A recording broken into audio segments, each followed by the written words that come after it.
Hello, and welcome to today's meeting of the Commonwealth Club of California. My name is Elizabeth Carney.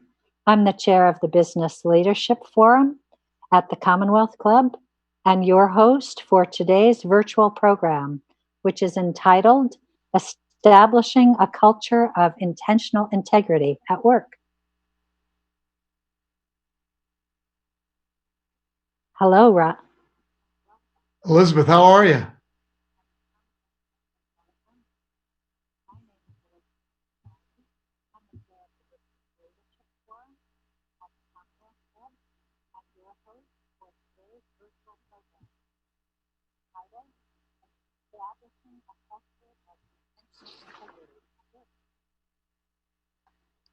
Hi, Rob. I wanted to invite our audience to visit us on the internet.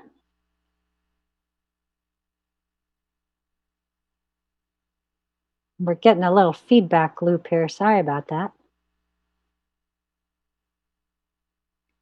Let's try that again. I'm happy to welcome the audience to visit us on the internet at commonwealthclub.org/online to learn about all the many fine programs and podcasts you can find on our site. Join us for Anthony Fauci on August 18th.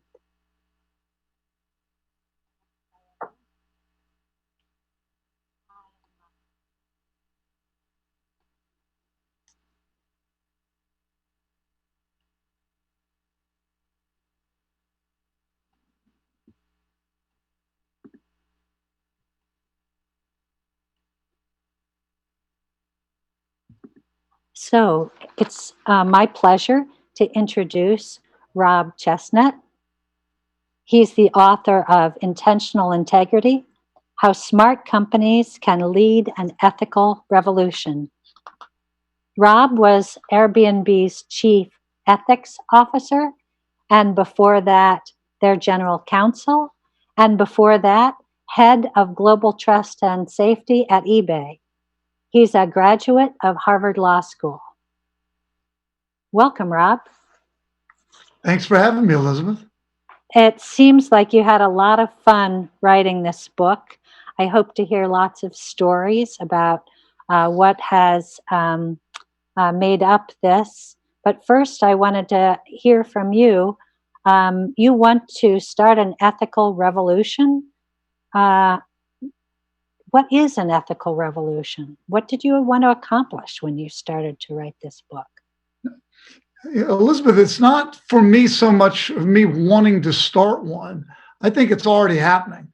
The world, I think, just in the last several years, has recognized that we are fast connecting together. The world is connected not just through the internet, but you can see things like COVID-19. You can see racial justice, climate change.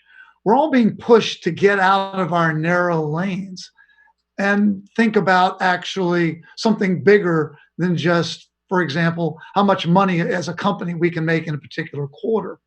And what we've seen is that companies are getting pushed. They're getting pushed by their employees. They're being pushed by government. They're being pushed by consumers to think more broadly, to have a purpose to do something good in the world beyond just making a profit. And this means that companies now are having to think about, what's our purpose? What's the North Star? Why are we good for the world? And I think companies are increasingly finding themselves under a microscope, and they are being pushed to think about bigger issues and doing good in ways that they've never had to do in the past.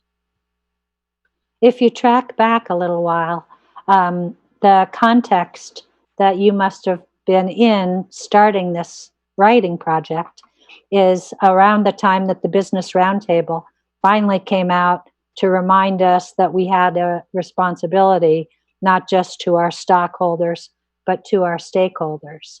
That changes everything, doesn't it? It does. I think it was a little sudden. I mean, when you think about it, we've had decades and decades of thought around what is the purpose of a company. And it's been very consistent. It's become a mantra: shareholder value. Anything that we do that's good for shareholder value is good. Even if in the pursuit of shareholder value, there are a lot of collateral consequences, a lot of damage being done along the way to the environment, and maybe consumers and to employees. But we've been marching along, I think, for a long time without questioning that mantra until really just in the last couple of years. And I think what's pushed us there is an understanding that shareholder value as a mantra is causing companies to focus very short term. Hit a quarterly profit number and do things, by the way, that are very good for the leaders of those companies because they're compensated based on the share price. It leads to a lot of selfish behavior. It leads to cutting corners ethically. And it's actually done quite a bit of damage in the world as a whole. I think we're coming to the realization that we need more from companies. We've got big problems in the world. And I think a lot of us are looking at government and wondering, I'm not sure government, with all of its partisan politics, is going to be leading us out of this. We need companies to step up, take on this challenge of doing good in the world. Well, if we're going to expect companies to do good in the world, we're going to have to redefine the way that we've been looking at corporate purpose. And I think the Business Roundtable, it seemed a little sudden, but I think, in fact, it's overdue. Companies obviously, they need to focus on making money. They've got to generate a profit in order to finance their activities. But we need companies to think broader. We need them to think about how they can do good for a range of stakeholders that they do business with. And companies that are slow to adopt are finding that they're getting pushed really hard from all quarters to make the adjustment to this new reality. At Airbnb, we used to call this, being a 21st century company. It's a new way of thinking. But companies that, if you're not adjusting to this, you're not getting out ahead of it, you may find some tough sailing over the next several years. Suddenly we're thinking about how to be better corporate citizens, not only thinking about it, but maybe putting more muscle behind our intention, both being inclusive in the boardrooms and with employees and customers, better stewards of the planet. What are the 6-step processes that you've outlined in your book that you think might be helpful for this kind of activity? Well, I wanted it to be a practical, right? Integrity, part of the company's culture. Right. Well, this was part of the journey we went on at Airbnb. I sat down and noticed that the world was changing. Really, the genesis for this book is about 4 years ago. Me Too. And it really struck me that, for the first time, we have individuals speaking up, and the internet gives them a platform to talk about things that they see that trouble them and get attention for it. Susan Fowler's blog post at Uber literally changed the entire course of that company. That sort of thing wouldn't have been possible 10 years ago. So, in looking at that, we sat down at Airbnb and said, rather learn from other people's mistakes. We're seeing other companies take a lot of shots in this regard.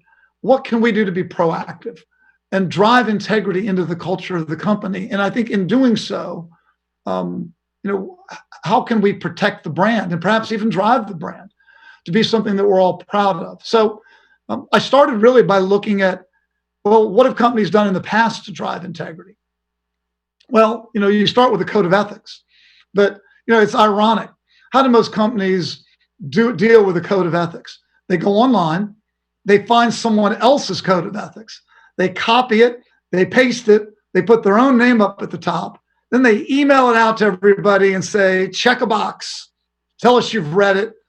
Thank goodness, right? Thank goodness we've dealt with that ethical side of things. Now let's get back to business. Employees see right through this, right? They know that this is a check the box compliance exercise. So you're really not getting anywhere just by doing those sorts of things. So we took a different path. I went out actually and interviewed a number of leaders and actually talked to some scientists to get a sense of how can you make a difference. The first, number one, above all, is it starts with the CEO, starts with the leader. I like to say that the leader is the thermostat for integrity, not the thermometer. A thermometer takes a temperature. The thermostat sets it. So whatever the CEO does in the way of integrity, talking about doing what's right, talking about having broader stakeholders, this sets the temperature for the entire company to operate in. And everyone operates in that environment. So if a CEO buys into this and wants to make it a part of the company, all things are possible. If a CEO is only going to focus on narrow profit and cutting corners and doing business the old way, it's going to be very hard for a business. So that's the first C, is CEO. The second is you need a real code of ethics, not something downloaded off the internet. You've actually got to do it yourself. One thing that we learned in this process is integrity can be gray. Ethical questions aren't always easy. There's lying, cheating, and stealing. But beyond that, things can get kind of tough, and it can depend on your own perspective, your own life experiences, your socioeconomic background, your religion, what you've seen in your life.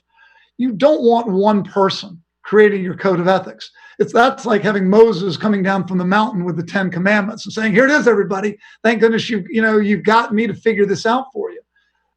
What you need is a cross-functional diverse team. And this speaks to the power of diversity. So at Airbnb, we got a team together with people from all over the world representing folks from finance and customer support and marketing and the like.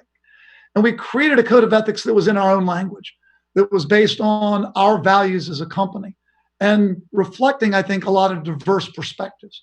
And then we went to the third C, which is we communicated it, not with email and a checkbox, but we actually had conversations.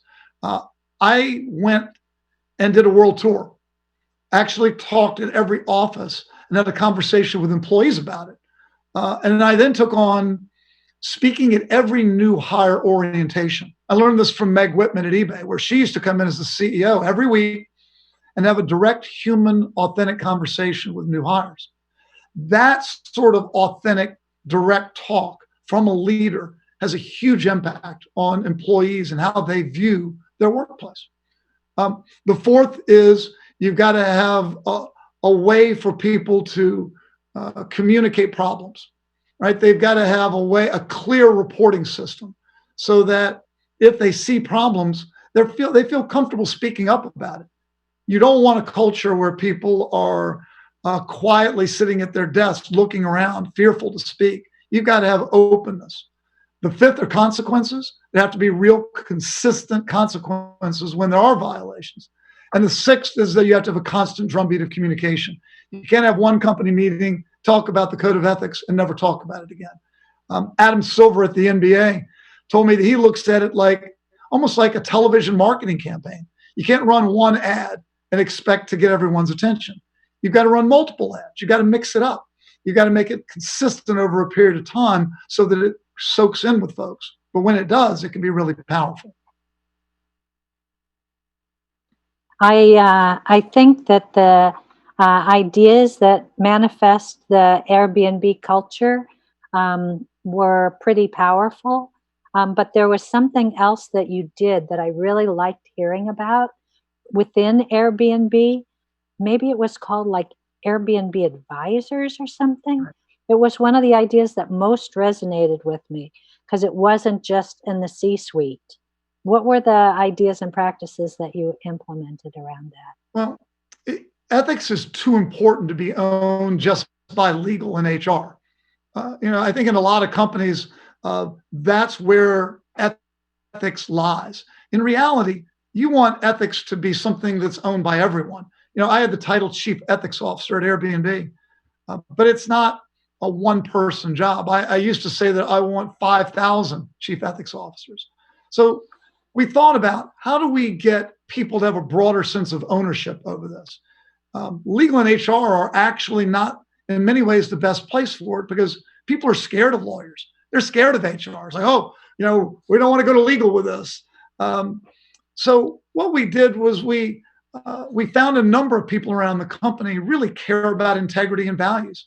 This was deeply meaningful to them. And so we co-opted them a bit.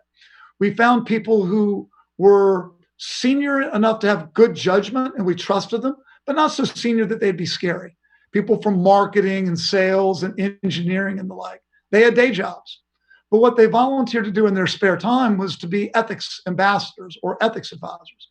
We got everybody together, did a 2-day training session, talked in detail about ethics and our code and our values. Gave everybody some really snazzy looking Patagonia Airbnb ethics jackets, and we sent them out. And we told everybody, you've got an ethics advisor on your team now. Here's the person. If you've got a question, just walk over to their desk and ask them. And we learned that this was really powerful because people were now going to their ethics advisors, someone they knew, a fellow employee, and raising things and asking questions that we never would have heard about if we were depending on just the hotline or just the lawyers. To give you an example, I think in Q1 alone of this year, Airbnb ethics advisors got nearly 100 inquiries about a whole host of issues around whether someone could accept a gift or whether accepting free travel would be a conflict of interest. But what we've done with this, I think, is created broader ownership, created an environment where people are comfortable talking to each other in day-to-day life. And, Elizabeth, one of the most powerful things about this is after we started the program and people started hearing about ethics advisors, it was quite remarkable. We started getting people writing saying, how can we be ethics advisors too? And I know that as of earlier this year, when the pandemic hit, we had over 75 people volunteered, lining up, waiting to become ethics advisors in addition to the 30 we had. I mean, that's what you want, right? You want employees to feel like this is something they can own and they can feel empowered by it and contribute. I think that's when you've got the kind of environment of integrity that you need to build inside of a company. Well, and it addresses the question, how do you make a culture? Like you can really see that it's not just on the wall. It's actually rising up it's living in the culture. Too often you've got those posters, right? They've got the pretty sunset, they got the tree, they've got the word integrity underneath, and no one ever mentions it, no one ever talks about it. Or they're the compliance posters in the break room with that tiny little 4-point font that nobody can read. I think the HR and legal department would panic if they ever saw a group of employees gathered around one of those posters looking at it. The people don't engage that way. They want authentic human conversation. They want people that they can talk to about things. You give them that, and it can be very powerful. I had a woman come up to me after one of the ethics talks that we do at orientation. And Elizabeth, she was literally crying at the end of the talk. And I was thinking, oh my goodness, what did I say? What did I do wrong? And she said, no. She said, Rob, she said, I used to work at this big tech company in the Valley, one of the large ones. And she said, my boss used to proposition me all the time, pressured me to have a sexual relationship with him. And she said, I didn't want to do it, but he wouldn't stop. And I didn't trust my company to do anything about it. She said, so I had to leave. She said, this is my first day at my new job. She said, you have no idea what it means to have a leader standing up in front of the room your first week and talking about how important it is to the company to have an environment where everyone feels like they belong and where they're not going to tolerate behavior like that from managers and leaders. She said it means the world to me.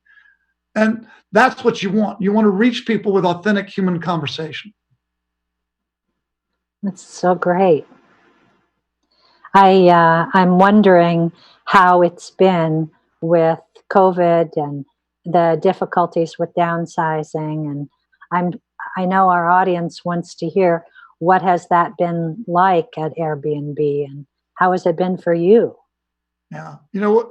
The pandemic hit Airbnb hard, like it did, I think, a number of businesses. I think the business was sailing along great. And then all of a sudden with the pandemic, it was just hit a wall. And I think that was a big moment for the company. We like to say that a crisis reveals a character. I think that's true for all of us in human beings. And I think it's also true with companies. So there are a few things I think we learned through the process. Number one, there was no happy talk, right? I think in some companies, I heard stories of leaders whose businesses were severely impacted. Leaders saying, "Oh, it's all going to be fine. We're all in this together. Don't worry." Well, the truth is, I think everybody knew that, what, maybe we won't all be in this together. Maybe it won't be all okay. And the company might need to take some drastic steps. And I think leadership at Airbnb was pretty upfront with people and said, look, we don't know yet. We have to explore all the options. But they did one thing right away, which was critical. And that is Brian took no salary. Leaders took a significant pay cut. I think when you're in a crisis, it's really important. Simon Sinek says leaders eat last, sort of a reference to the military where, the commander makes sure that his troops get fed before he eats or she eats. The corollary of that, I think, is in a crisis, leaders have to sacrifice first, because that sends a signal that, what, this is serious, but that we as leaders need to sacrifice. And that sends a signal to everyone that, that it's, the leaders are really there, and the leaders really care and understand it. And they're not going to ask you to do anything that they're not willing to do. So I think another thing is communication. I talked to somebody the other day who said they had not heard from their CEO since the crisis, which struck me as incredible. At Airbnb, we've had weekly meetings by video every Thursday with open question and answer from the employees. And sometimes the questions got tough because people are understandably fearful. But I think hearing directly from leaders and being able to ask questions is critical. Airbnb ultimately did need to resort to layoffs. The business was dramatically impacted, and Airbnb had to let go of about a quarter of the staff. But I'm proud of the way that it was done. People notice the way that things like that are done. I think it's possible to ethically lay off employees if that's what you really need in order to keep the business strong and operating. But you need to do it with empathy toward the people who lose their jobs. I know that there's not only was the company, I think, generous in severance, but they did things that sent a signal that we really care about you. They paid for a year of health insurance. They even did something I had never seen before, which I heard so much appreciation about. And that was they let people keep their laptops. Now, usually when you're asked to leave a company, the first thing they want is their laptop. They want the badge or they want the laptop back. But Airbnb thought about it and said, why do we need 1,900 laptops? We're downsizing. Having a lot of used laptops won't do us any good. But the employees who are being laid off might need those laptops to search for a job. They're going to be going to homes where their kids may need the only home computer just to be at school, or a spouse might need it. So that laptop could be a huge deal for the family to be able to search for a new job. So the company let them keep laptops. Little things like that, I think, send a message that you care. They send a message not only to the people who leave, but to the communities that are impacted, and also to the employees who stay. Right. It's always, we're in a reformulation process thanks to COVID, aren't we? The world is different, and it's testing. It's testing leaders, I Yes. think, like never before.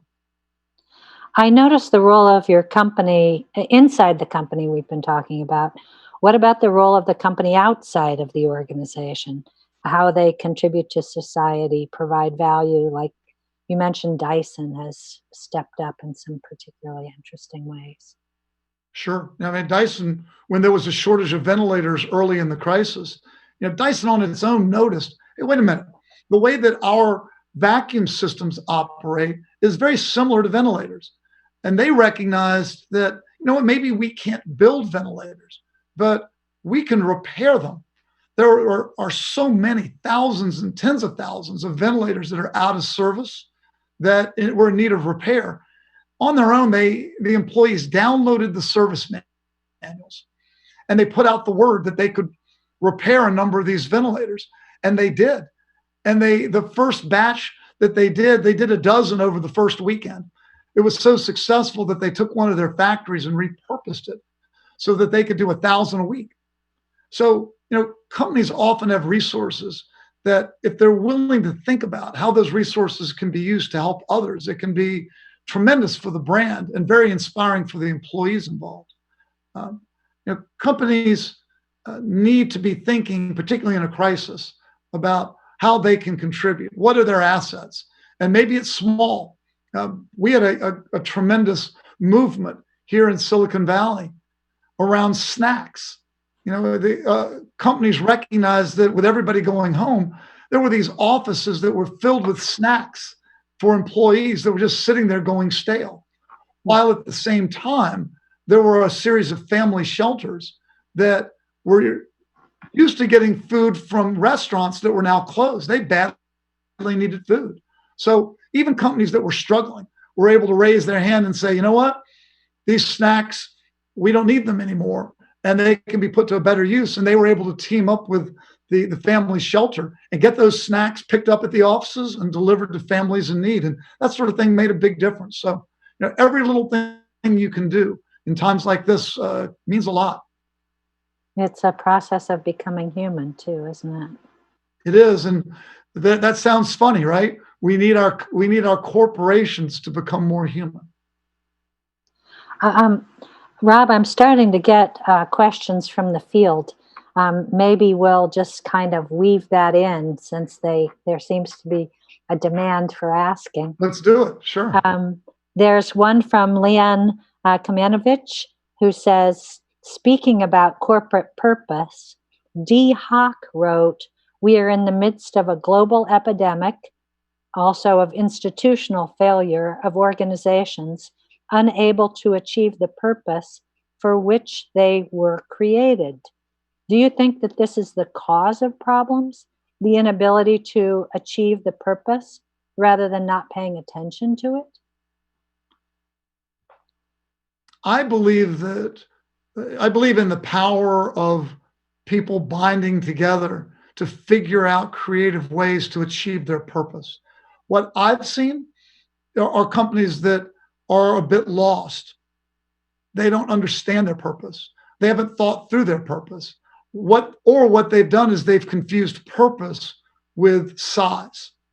In other words, getting big fast, generating revenue, generating market share is not purpose. But what I've seen is that companies are equating success to just that. And what they're finding is that the world doesn't appreciate that. The world wants more from them. And I think that where I've seen challenges is that the companies are still operating in the old paradigm of shareholder value is what matters. Getting big is where I need to focus, instead of recognizing a broader purpose and a need to do good in the world. And I'll tell you what's fascinating about this, Elizabeth, is that it's not a trade-off between just making money and doing good. Study after study shows that companies with a purpose, a higher purpose, companies that are perceived to have integrity, actually outperform the market. They outperform their competitors. it's interesting. Adam Grant has a great book called Give and Take, talking about how people who give and are thinking about others actually end up doing better themselves than people that are always just trying to take for themselves. I think the same is true for companies. Companies that think about others and think about their broader stakeholders actually find that the gifts come back to them in the form of more inspired employees, customers that are more loyal and inspired as well. So I don't think of it as a trade-off. I think that our biggest challenge is getting companies to overcome the old way of thinking and get into the process and the mode of thinking as 21st century companies, where I think the potential for their growth is even greater. So, in the same way that COVID and the sheltering in place has called on individuals to stop and reflect and think and listen differently, then maybe all of our workplaces need to go through similar processes where we really examine what are our purposes and how is it different than market share. And that's a process that it seems like you can offer people, some companies, walking through those 6 steps. Well, it's a great time for reflection, right? It's a pause. It's a time to actually reorient yourself. And the world doesn't give you many opportunities like this. Usually the world is moving so quickly. You feel like you don't have time to breathe. But now there's a time to reflect a bit and reorient. And I think smart companies are taking advantage of that, of this time to do just that. Yeah, breathing. That's a metaphor on many levels today, isn't it? Right. So another question from our audience is from Jillian Manis, who asks, is the board of a company as responsible as a CEO? I mean, ultimately, they're even more responsible, right? I think it actually can start with venture capital. Young entrepreneurs often look to their venture capital firm for more than just money. They're looking to their venture capital firm for direction and advice. And often venture capital has a tremendous influence on young entrepreneurs. So I think it's up to venture capital firms to send a positive, powerful message to entrepreneurs about the importance of not just doing business, but doing business the right way and with a purpose. That's ultimately the board's responsibility as well. I mean, the board ultimately has control over the company. Ultimately, they control who is the CEO of the company. So boards need to deliver this message to CEOs and hold them to it. One way to hold them to it, I think, is measurements, metrics. I've seen in business that you do what you measure. So what do we measure in business today? Well, we got lots of measurements around how the business is doing. We know how many customers we all have. We all know what our revenue numbers and our cost numbers are like. But how many companies are really measuring the health of their other stakeholders and actually making it part of their business plan to improve the health of those stakeholders? That can start with the board saying, you know what, this is what we want to see from you, and this is how we're going to compensate you, CEO, in the future. Not just the financial health of the company, which is important, but also the health of all your stakeholders. Wow, that's a big idea. Yeah. Wow, I'm just thinking about what a difference that would make. Wouldn't that matter if a CEO were told by the board that, you're not going to get a bonus this year unless you hit certain metrics that are not financial? It was an interesting example of this recently with Novartis. Novartis is a pharmaceutical company that's had several ethical challenges that have been well publicized. They have a new CEO who recently had, after they took over, ethics was supposed to be a big issue, and integrity was supposed to be a big part of the company. And what happened? Another integrity issue was recently revealed, involving payouts to doctors in exchange for writing prescriptions for Novartis drugs. And what was really, I think, challenging was that the executives at Novartis got huge bonuses because the financial performance of the company was great. But what would have been really interesting would have been if the board had said, you know what, it's so important at this time in our history that we straighten ourselves out ethically and operate with integrity.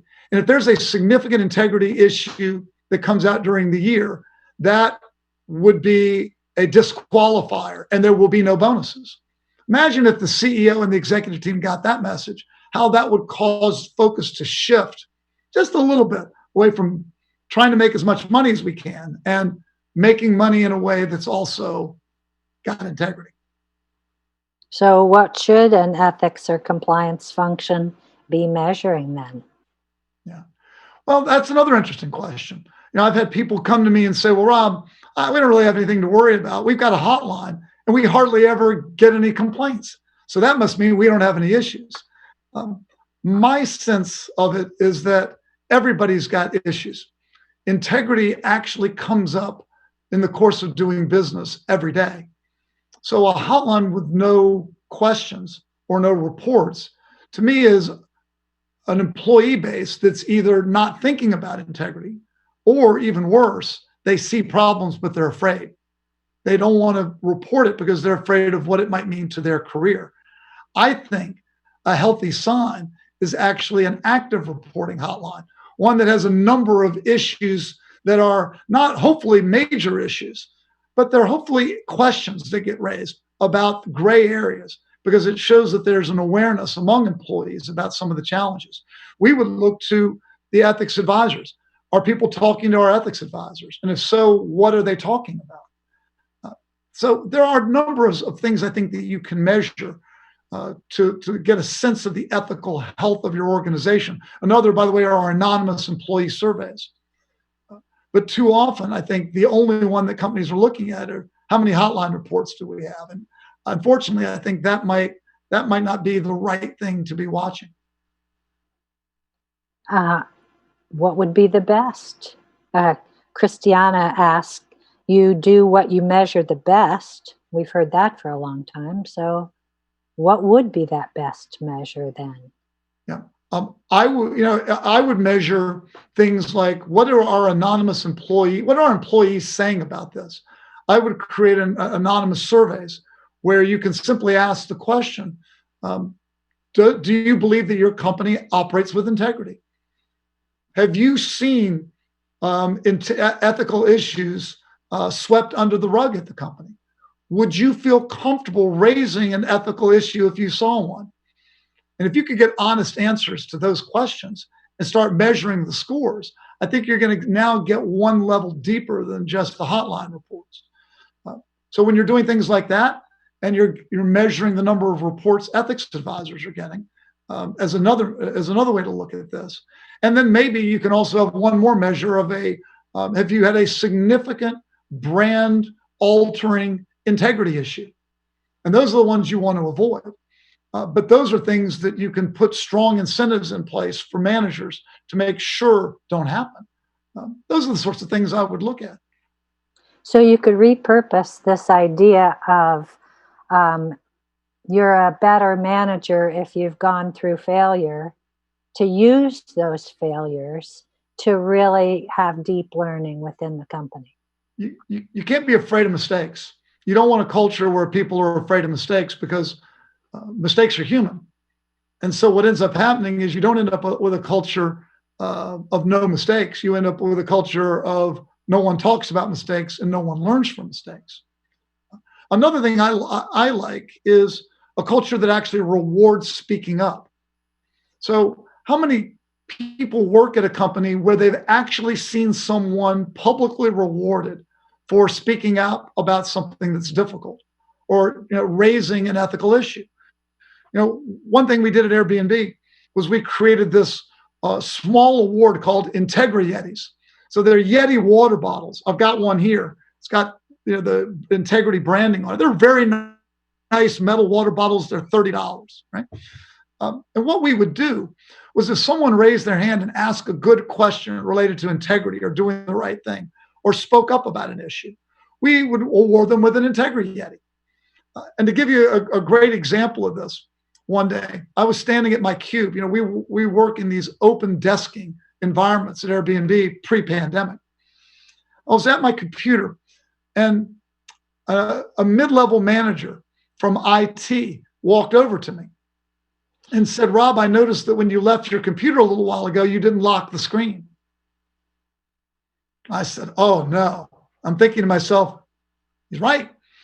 A little embarrassing, right? Now, but of course, I was only gone for 3 minutes. I went to the restroom, the building's locked, the company's secrets weren't endangered. There were lots of excuses I could have made. But in the moment, instead of being defensive, I thought about what we tried to value as a company. And I said to myself, you know something? That must have taken a lot of courage for a mid-level manager in IT to walk over to a member of the executive team and call them out for a security violation. I like a culture where somebody's comfortable doing that. So I thanked him. He actually showed me a little shortcut on my computer to lock it with one touch. And the next time I got a chance in front of a group, I stood up and I told the story and I gave him an integrity Eddie in front of the group. Everybody applauded. 2.5 years later, he writes me an email. And at the top of the email is warning, vulnerability alert. He went on to write me a one-page email telling me that moment was his proudest moment in his entire career, 6 years at Airbnb for a $30 water bottle, right? But it was important because it was a very human, authentic way to send a message that we care about speaking up. We want you to speak up. We don't want you to be afraid. Well, a follow-on question to what we're just talking about is related to humor. Like, I'm wondering how the creation of a company culture that's really open and transparent in this way affects our humor. Right now, even the comedians, they don't want to go on stage because everything is so super sensitive that we can't say anything. So the question that's coming in is, what about being able to make fun of ourselves? Like, how do we foster that? I know you like to have fun and you know how to have fun. Give us a little advice about how to be in this world this way. I love humor. I think humor is a powerful way to make a point that's memorable. And we used it at Airbnb, and we did it with videos. At Airbnb, believe it or not, I wasn't known as the ethics person. I wasn't known as the lawyer. I was known as the video guy.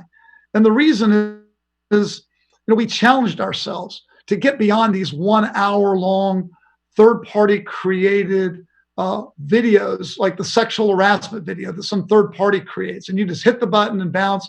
There's no humor. There's a lot of legalese in there, and everybody hates it, and everybody's forced to watch it.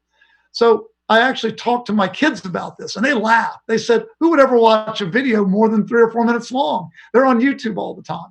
And it got me thinking, why can't we make a point about integrity in 3 minutes? And why can't we have a little fun of it?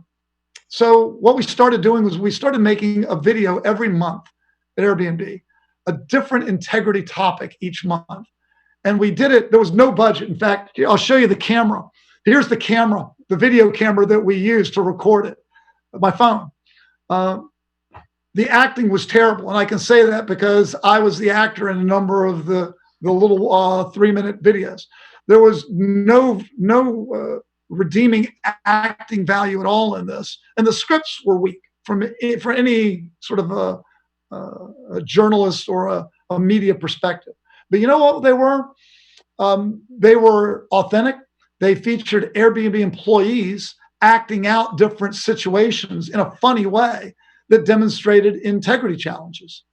And instead of making it a requirement, we sent it out on email and said, watch it if you want to. And then we watched in the background to see how many unique people would watch these things. Well, after a few months, we would get 1,000, 2,000, 2,500 unique employees voluntarily watching an ethics video. And then the emails started coming in. Rob, when's the next video? Why don't you do a video about this? How can I appear in the video? And again, so now you've got engagement by the broader employees, and you're using humor where people are laughing. People, their stories of teams that would get together and binge watch the entire series and laugh and have fun with it. And I think that it's actually a powerful tool that, certainly we've got to be sensitive when we have humor, but I don't think we can be afraid either, because it can be such a powerful tool. So there's another metric for you, is how many people watch your silly videos, your How many ethics people watch videos. those silly videos? And I think the more people that watch it, the more impressions you've made on them about the importance of integrity in the company. And when they see an executive in the video laughing but making the point, they know that you're serious. They know you really care about it. And I would hear it whenever I'd walk in between buildings or walk down the hallways. I get so many references to people from people about if there was one about alcohol, it's like, got it, Rob, we're going out drinking, but don't worry, we're only going to have 2 because that's your rule. You'll never have more than 2 drinks in any work setting. The Rob rule. And it was laughter, but over and over again, I heard from people, you know something, Rob, that was really impactful. It got me to think, and humor can make you do that. I'm getting a couple more this time from Sloan Robinson. First question, can a company course correct? At what point is it ever too late? And then the second one, should a company already focusing on values need this training? Or is it just the ones that are having problems? Well, the worst time to do this training is when you're having problems. The best time to do this is when there's nothing happening. Because you know what happens when these programs start? You hear the cynical voices, right? Oh, we got to do this because so-and-so screwed up and did something. So now we all have to go through this. Or the only reason they're doing this is because X happened. The best time to do this sort of thing is when nothing's happened. Because that has authenticity to the fact that you're doing it just because you feel like it's the right thing to do. Now, what happens if something goes wrong? And by the way, I spoke to Dan Ariely at Duke University about this. Dan's a very well-known behavioral psychologist who studies dishonesty and cheating and the like. And I said, what happens when a company has a big ethical incident? The thing he impressed on me is that you've got to make a clean break. It's got to be a leader standing up in front of the room and saying, we got off track. This is what's happened. This is not what I want the company to stand for. And starting today, we are going to do the following. And you need a self-awareness. You need to acknowledge that a mistake was made. And you need to, in a very authentic way, a very clear way, send the message that that's not the way that things are going to be done around here anymore. And then you have to act in accordance with your talk. When you do that, you can overcome it. But you can't overdo it. You can't basically like ignore it, pretend it didn't happen, say, well, yeah, we'll let it die down. We don't want to inflame things by talking about it. Well, that's the worst thing you can do. You've got to acknowledge it. You got to take it head on, and you've got to affirmatively come up with an intentional plan to make sure it doesn't happen again. So I have somebody here who's really curious about your video experience. They mention, how long did you take to do the scripts for these videos? And how can you do these videos while we're still working at home? Obviously, right. A light bulb has gone off for somebody about a project that could be during shelter in place. So we made a rule when we started doing the videos. We're going to take 1 hour maximum to shoot the video. So there was no elaborate production. There were no ring lights, no special effects. We said we're going to do it in an hour, and what we get out in an hour, we'll use that. Scripts, there were no scripts, no formal scripts anyway. I would come in with some ideas jotted down and some phrases and an overall sort of picture of maybe what it was going to be about.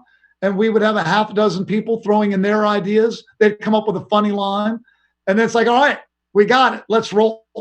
And we, might take a couple of takes, 2 or 3 takes, and then somebody who loved to play with video editing would take it home one evening, splice it up, get it out on email, and go.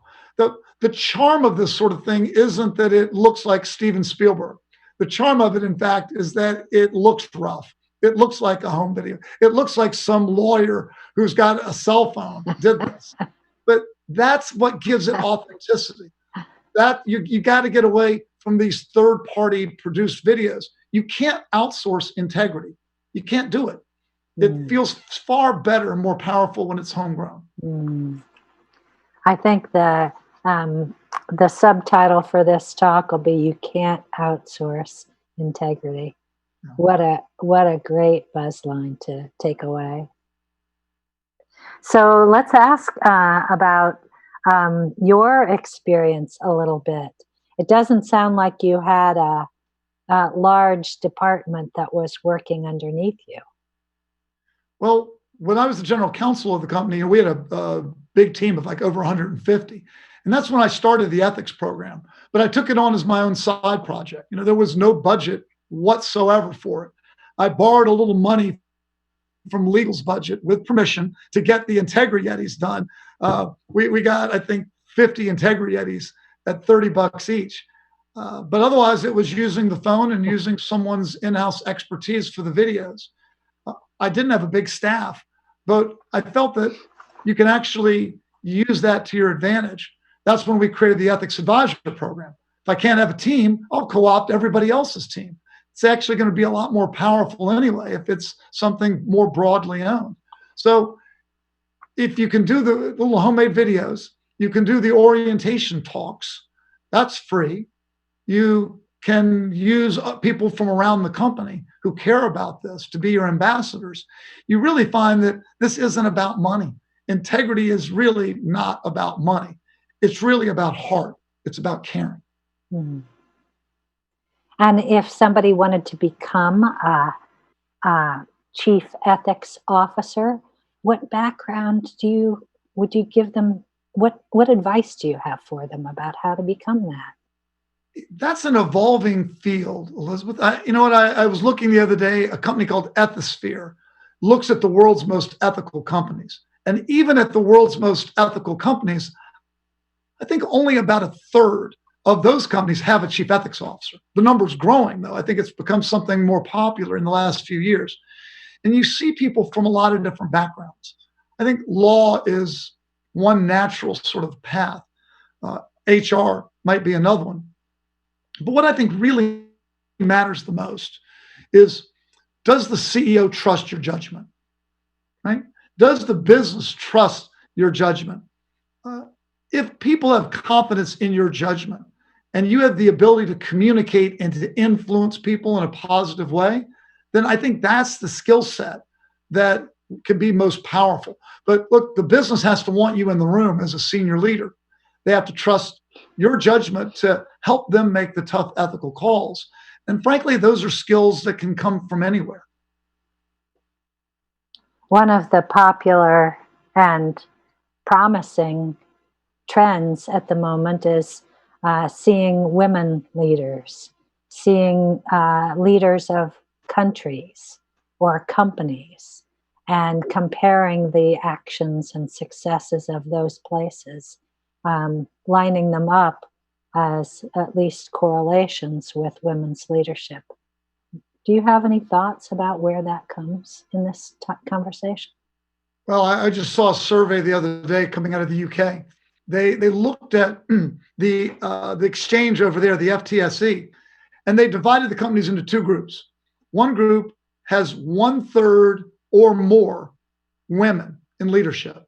The other group, less than 1/3 women in leadership. Guess which group performs better financially? Well, it's the group with women, 1/3 or more of women in leadership. And by the way, it's not even close. The financial performance is 10x better, 10x. So that doesn't surprise me. But what surprises me is that so many companies have not yet figured out that you need gender balance and you need diversity on your leadership team. You need those different voices and different perspectives. Nobody's thought through it all. We all bring different things to the table based on our own life experiences, our own values. Where you're missing out is if everybody in the room looks the same. Because then Do you're you going to have get very stories similar. in your book about that experience of diversity that obviously you've experienced, the richness of one versus the other? Share with. Well, I tell a story in the book about how Airbnb faced charges of discrimination. There were a number of reports that guests online were having trouble getting reservations from hosts, guests of color. They were being discriminated against. Hmm. So this is something, the reaction inside of Airbnb was shock. Airbnb is a very idealistic company. And the reaction was shock. And I thought about it for a minute and said, you know what? The world's filled with discrimination. We shouldn't have been shocked at this. Why are we so shocked? And then I looked around the room. At that time, leadership at Airbnb was not very diverse. There were no Black leaders in the room. So that meant none of us, me included, had ever actually experienced discrimination ourselves. So if we haven't experienced discrimination ourselves, of course we're going to be shocked. But boy, did we miss it. We missed the issue. And so we did two things. One, we immediately embarked on a campaign to fix that issue, partnered with civil rights groups, made a number of changes to the website to reduce potential discrimination. And number two, we started working on not just being more diverse inside the company, but even being more inclusive. You know, it's one thing to have a diverse workforce with your statistics of how many people from different races. It's another to make people who feel different feel like they belong. Too often when companies are diverse, even the diverse people inside the company from different backgrounds, they don't feel comfortable speaking up. They feel different and they feel like that's somehow negative.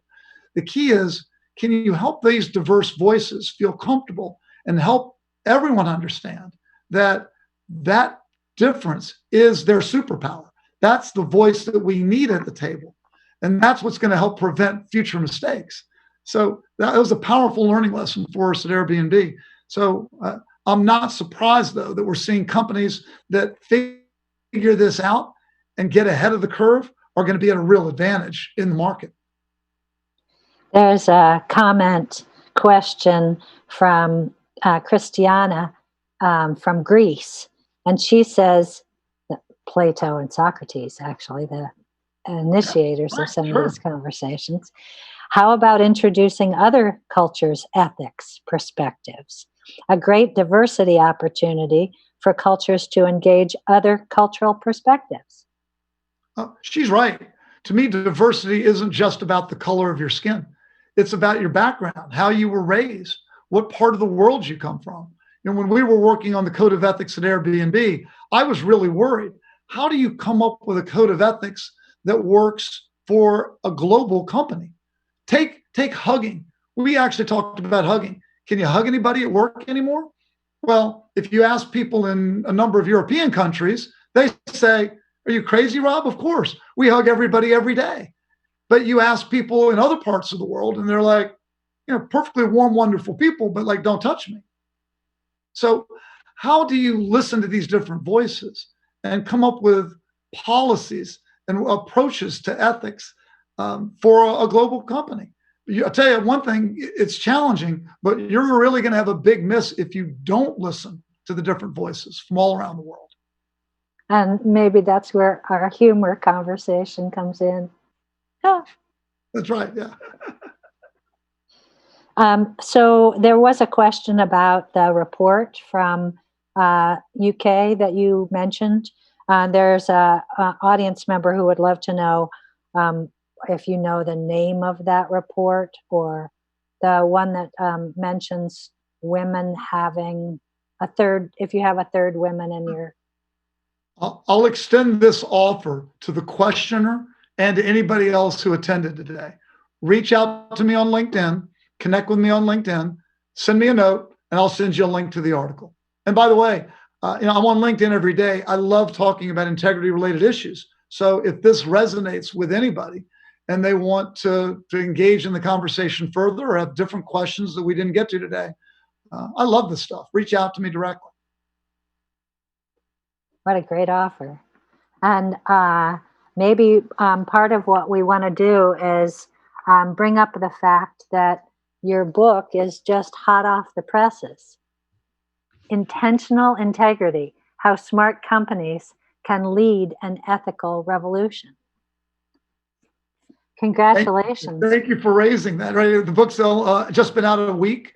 We're really excited about it. So for folks that are really interested in driving integrity into the culture of whatever organization they're in, or even incorporating some integrity into their life, I think hopefully people will enjoy it. People tell me that they're surprised when they start reading it.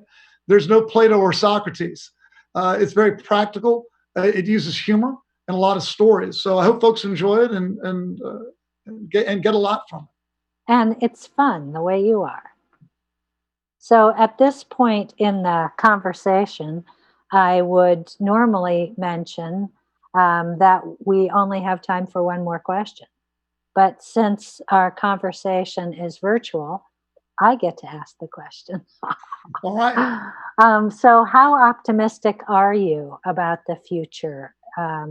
We have lots of examples of difficulties as well as good stories. Tell us about how you are feeling in today's world. You've seen the book. I'm an optimistic person. I think that the integrity revolution, with so many people stepping up to talk about these issues, is such a positive sign. I think the world's been operating in their narrow lanes for quite a period of time. And that, to me, created so many issues around integrity that the world's finally addressing. And I think we're finally waking up to the fact that we need each other. We all need each other. And what we're seeing, I think, is a very positive sign that people care. People want to change the way we do business. People want and genuinely care about other human beings. So I'm very optimistic about the way the world has actually turned in the last several years. And I think we're going to see a lot, not only from my generation in changing, but the next generation coming up. I think this is the way that they have always thought. This is the way they see the world. And I have a lot of confidence in them as well. And that it's good business. It's good business. Great.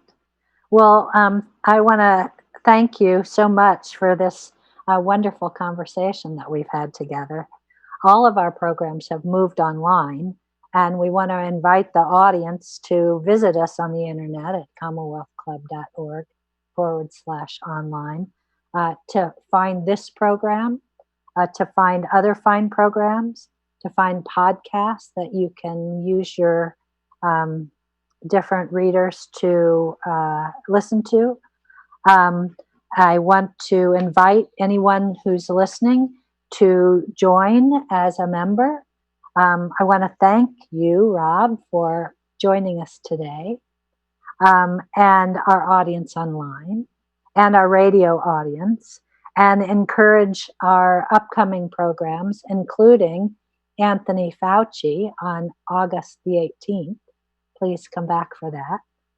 So now this meeting of the Commonwealth Club of California, celebrating over 100 years of enlightened discussion, is adjourned. Thank you all for coming.